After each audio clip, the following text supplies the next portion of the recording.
Je vous réitère la bienvenue. J'espère que ce séjour permettra un meilleur rapprochement, encore plus que ce qu'il y a entre nous, que les rencontres algéro-américaines ont toujours eu une certaine intensité. C'est lourd. Ça se termine toujours bien, une compréhension, parce qu'il y a beaucoup de similitudes, énormément de similitudes dans notre lutte pour notre libération et la vôtre. D'ailleurs, nos deux journées nationales d'indépendance, c'est quelques heures qui nous séparent. Pour vous, c'est le 4 juillet, pour nous, c'est le 5 juillet. Le système, la démocratie américaine, personne ne peut la contester. C'est un peuple qui s'est construit sur la démocratie. Nous essayons, nous aussi, de bâtir notre démocratie avec nos propres valeurs et notre propre histoire. Elles se rejoignent. De toute façon, la démocratie étant le fait que les institutions soient représentatives réellement d'un peuple et d'un... En ce qui concerne, bien sûr, l'arbitrage des États-Unis d'Amérique dans tous les conflits internationaux, dans toutes les... Nous sommes pour. Nous sommes, vous savez, peut-être nous sommes des rêveurs, peut-être, mais on rêve d'un monde plus équilibré, d'un monde où la liberté est mieux défendue, d'un monde où nous faisons ce que nous pouvons avec nos moyens. Et dans notre environnement, parfois on est compris, parfois on est incompris. Vous savez, notre environnement, on est entouré de pays qui ne nous ressemblent pas beaucoup, en dehors de la Tunisie. D'ailleurs, c'est pour ça qu'il y a des relations très intimes avec la Tunisie, parce qu'on se ressemble dans beaucoup de domaines. Sinon, toutes nos frontières sont en flammes. La Libye, déstabilisée. Après la Libye, bien sûr, il y a tout le Sahel, il y a tout ça va du Tchad au Burkina, au Mali, Niger. Et même la Mauritanie est chancelante. Elle n'est pas très puissante. Bon, à côté, nous avons le royaume du Maroc. Nos relations ont toujours été coup-ci, coup-ça. Depuis notre indépendance, ça c'est pareil, ça. C'est pas l'affaire du Sahara ou l'affaire du... Il y a deux mentalités, deux manières de voir les choses, deux manières de... Autant nous respectons tous les peuples, on respecte les frontières des peuples, on respecte... Autant eux sont expansifs, tout ce qui c'est... Vous savez, le Maroc, personne n'oubliera, aucun Algérien n'oubliera que nous avons été attaqués en 1963. On n'avait même pas d'armée régulière. Ils nous ont attaqués avec les forces spéciales, les hélicoptères, les avions. Nous avons eu 850 morts pour qu'ils prennent une partie de notre territoire. Ensuite, ils ont refusé l'indépendance de la Mauritanie depuis 1960. Bien qu'elle soit membre de l'ONU, qu'elle a ses ambassadeurs, etc. Mais le royaume du Maroc avait des prétentions territoriales sur toute la Mauritanie. Il a fallu attendre 1972, ici, pour que le roi du Maroc accepte de serrer la main au président mauritanien. Qu'il reconnaisse, enfin 12 ans après, qu'il reconnaisse, alors que pendant 12 ans, dans le gouvernement marocain, il y a toujours eu le ministre des territoires mauritaniens. Ensuite, il y a eu cette fameuse affaire du Sahara, où ce qu'on dit est tout à fait contraire à ce qui a été signé. Notre tort, peut-être notre défaut, c'est de la continuité dans la gestion d'un dossier. Depuis bien avant 1975. Mais les tensions qui existent entre nous ne sont pas dues, contrairement à ce qu'ils disent, ne sont pas du tout dues à l'histoire du Sahara occidental. Pas du tout. C'est d'autres problèmes. Ils ont toujours voulu déstabiliser l'Algérie, je ne sais pas pourquoi. Alors que nous avons toujours protégé le Maroc. Toujours. On n'a jamais été regardant dans nos relations, mais c'est pas normal quand même que 60 ans d'indépendance, que les frontières soient fermées pendant 40 ans. Le problème du Sahara occidental, c'est 1975, c'est bien après. Et je pense que le ministre des Affaires étrangères a beaucoup de documents qui sont signés par le roi Hassan II, que Dieu ait son âme, c'est lui qui a insisté pour l'autodétermination. Et puis notre position, vous savez, notre position vis-à-vis du Sahara occidental, pas vis-à-vis du Maroc, vis-à-vis du Sahara occidental, ils savent très bien que ça a été toujours notre comportement pour Timor-Est. Timor-Est, on a fini par convaincre nos amis indonésiens avec lesquels on était très très proches qu'il fallait qu'ils lâchent Timor-Est, qu'ils donnent l'indépendance. Et c'est ce qui s'est fait. Et nous sommes restés très liés à l'Indonésie. C'est valable pour les Comores, c'est valable pour d'autres vivants. Tous les efforts de la diplomatie algérienne ont été mis au service de la destruction de l'apartheid en Afrique du Sud. Tous nos moyens ont été mis sur ça. On a profité du fait de présider l'Assemblée générale de l'ONU pour pouvoir exclure à cette époque-là l'Afrique du Sud de toutes les organisations internationales, de tous les... Le jour où Mandela est sorti de prison, le jour où l'apartheid est tombé, nous constituons à ce jour un axe indéfectible entre Pretoria et Alger. Donc c'est pas nouveau, c'est pas le Sahara occidental qui nous... Ben, nous avons toujours traité de la même manière le dossier du Sahara occidental et le dossier de la Palestine. Tous ces Palestiniens, notre position ne changera pas. Il y a une décision qui a été prise au niveau de la Ligue arabe de faire la paix avec Israël et que Israël reconnaisse l'État palestinien. C'est ce qui a été fait, c'est ce que nous suivons jusqu'à présent. Donc c'est la paix contre les territoires, etc. Mais nous n'avons aucune animosité vis-à-vis d'eux. Le seul problème qui est entre nous, c'est la Palestine. Rien d'autre. Absolument rien d'autre. Voilà un petit tour d'horizon pour la Libye. Nous sommes contre la présence de tous les mercenaires, de quel bord qu'ils soient. On n'accepte pas de mercenaires à nos frontières. Nous avons tout fait pour que nos frères libyens aient l'occasion de s'exprimer. Et nous avons, ça fait 2 ans maintenant que nous bataillons pour cette histoire d'élection au niveau de la Libye, parce qu'on a tiré les conclusions que ceux qui sont désignés ne représentent personne. À chaque fois, on désigne des gens qui ne représentent qu'eux-mêmes. Et on reprend, et on refait, et on reprend jusqu'à la dernière crise qu'ils ont chez eux, entre Dbeiba et celui qui a été nommé par le pseudo Assemblée nationale de Aguila et autres. Et ça continuera. Ça continuera parce que personne parmi eux n'est représentatif, quoi que ce soit. Et ce qui est pire, c'est qu'en Libye, il y a des forces qui font la guerre pratiquement par procuration. Et quand on a affaire à des forces aussi puissantes, ce n'est pas les Libyens qui peuvent les faire sortir. Ce n'est pas les Libyens, c'est la Libye. Quand on s'est rencontré à Berlin, on s'est entendu pour que tous les pays concernés par la Libye s'engagent à ne jamais plus faire rentrer d'armement ni de mercenaires en Libye. Au contraire, il fallait désarmer. Oui, monsieur le secrétaire d'État, vous savez, 2 mois après, il y a eu une introduction en Libye de 3000 tonnes de matériel et d'armement. Ce qui veut dire que la solution se trouve ailleurs. La solution se trouve, moi je pense, entre les mains des grands, à travers l'Organisation des Nations Unies. Actuellement, on a la présence de Wagner, on a la présence des Syriens et autres amenés qui sont nos amis, nos frères, les Turcs. Il y a les Janjaouides du Soudan, il y a les mobilisés du Tchad, il y a.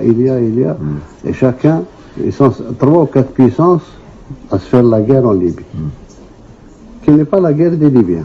Les Libyens n'ont rien à voir avec ça. C'est pour ça qu'on a dit que si on veut que la Libye soit reconstruite sur des bases démocratiques, il faut des élections à la base.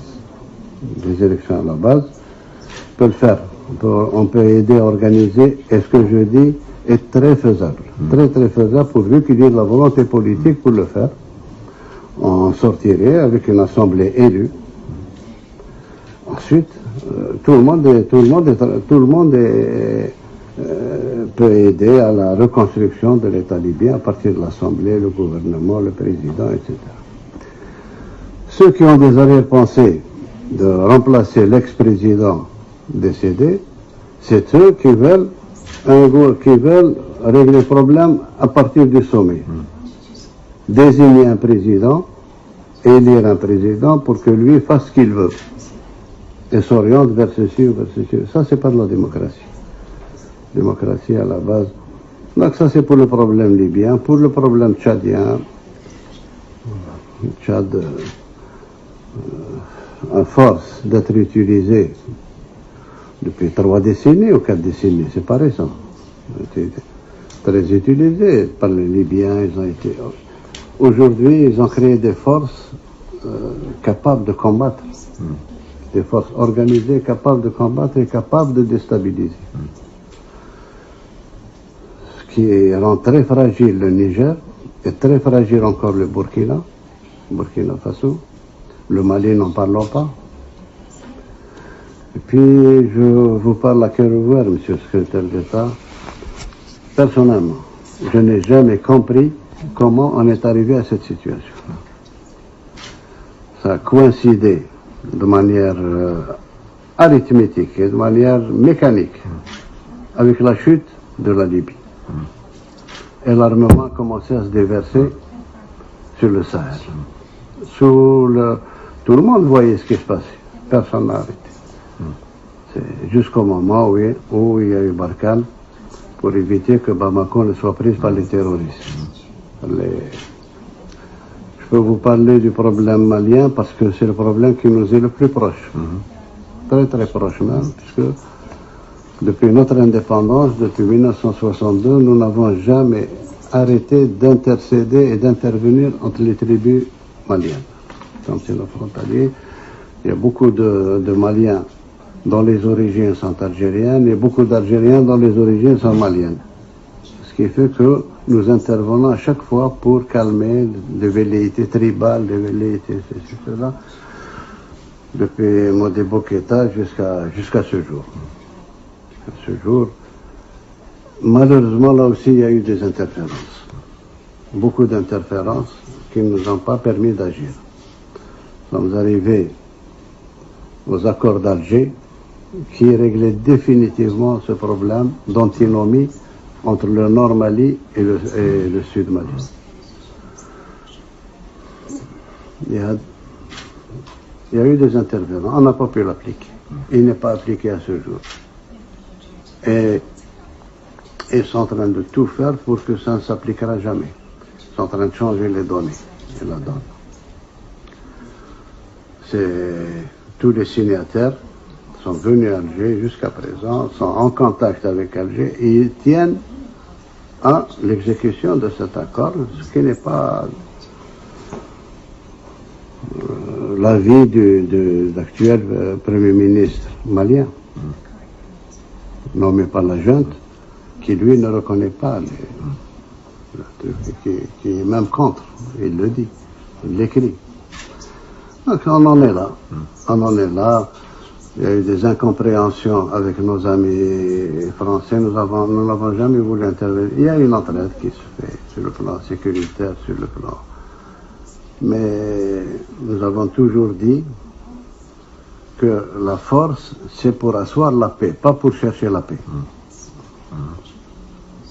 Une fois que la paix est revenue, il faut la renforcer avec la force. Mais en attendant, il faut chercher ailleurs. Une présence militaire dans un Sahara aussi important et avec cette multiplicité de problèmes ethniques ne peut servir que sous forme d'appel d'air du terrorisme, sous une forme ou une autre. d'une forme ou une autre. Nous aussi, on a subi ce que nous avons subi. On nous a enlevé. Nous savons qu'est-ce qu'il a fait. On nous a enlevé nos diplomates. Ils en ont tué 2. Je ne sais même pas où est-ce qu'ils sont enterrés. C'est le prix que nous avons payé, que nous continuons à payer pour le Mali et pour l'unification du Mali. Il y a une certitude qui ne changera jamais pour nous, c'est l'unité territoriale du Mali. L'unité du peuple et du territoire. On essaye de faire en sorte qu'on revienne à plus de compréhension de ce problème-là, que ce n'est pas un problème de puissance géopolitique ou autre. Ce que nous voulons, c'est que nos frontières soient calmes. Et ce que nous dépensons actuellement pour protéger nos frontières, on souhaiterait le mettre dans le développement de notre jeunesse, dans le développement de notre territoire. On n'a pas besoin d'autant d'armes ni autant de... Ça, c'est pour nous défendre. D'ailleurs, nous avons une théorie militaire de défense. On n'a jamais eu une théorie d'attaque ou d'aller ailleurs. Jamais. Voilà un peu l'histoire. Pour peut-être couronner le tout, je pense que il est temps aussi qu'on s'occupe, nous sommes en train de nous occuper de nos problèmes internes. Nos problèmes internes qui font que, durant ma campagne électorale, j'ai été très clair. C'est rare quand un candidat à la présidence écrit ses engagements. Et moi, je suis tenu par ce qui a été écrit, parce que j'ai dit, généralement, on dit que les promesses ne valent que par ceux qui y croient. Moi, je les ai écrits et nous sommes en train de les suivre. C'est un pays très jeune. Moi, je me suis attelé jusqu'à présent et je ferai jusqu'à la fin de mon mandat d'introduire le maximum de jeunes dans le pouvoir. De remettre le pouvoir pratiquement à ces jeunes-là. On a ouvert, j'ai éliminé pratiquement tout ce qui faussait les élections chez nous, l'argent, la tricherie, etc. Les élections que nous avons eues, aussi bien présidentielles, législatives que locales, nous avons gagné une chose, pour la première fois, opposition ou non-opposition, personne n'a dit qu'il y a eu tricherie dans les résultats. Ça, c'est déjà un résultat, un acquis énorme dans un pays du tiers-monde. Donc, nous sommes arrivés à introduire énormément de jeunes à l'Assemblée nationale pour qu'ils apprennent à légiférer pour le pays, ils apprennent quels sont les méandres de la politique. Nous sommes en train de le faire. On l'a fait aussi pour les élections locales.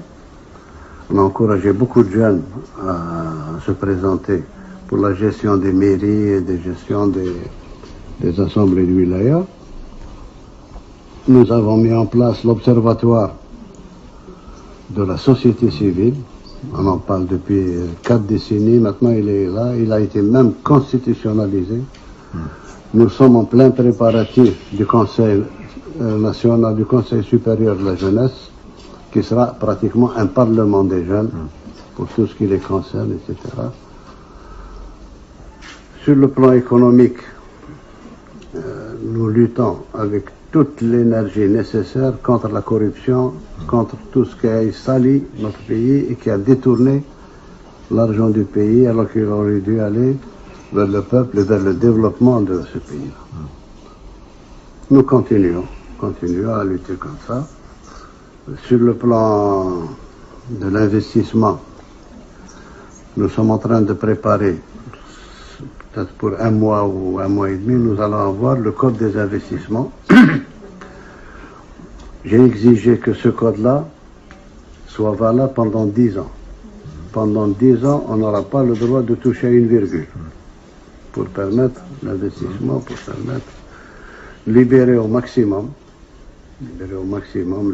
les IDE, l'investissement étranger, et même l'investissement national, mettre toutes les barrières nécessaires pour qu'on s'éloigne définitivement de tout ce qui a été fait par l'oligarchie qui est partie, etc. Qui a été très lié avec la mafia russe, mafia italienne, mafia de tout truc, et qui ont détourné tout l'argent du pays.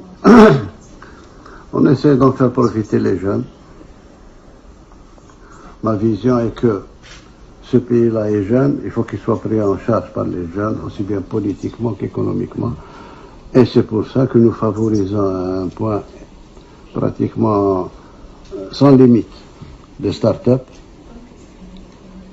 J'ai pris un ministre, très jeune ministre de 26 ans, qui est chargé de start-up, qui fait du bon travail, du très très bon travail.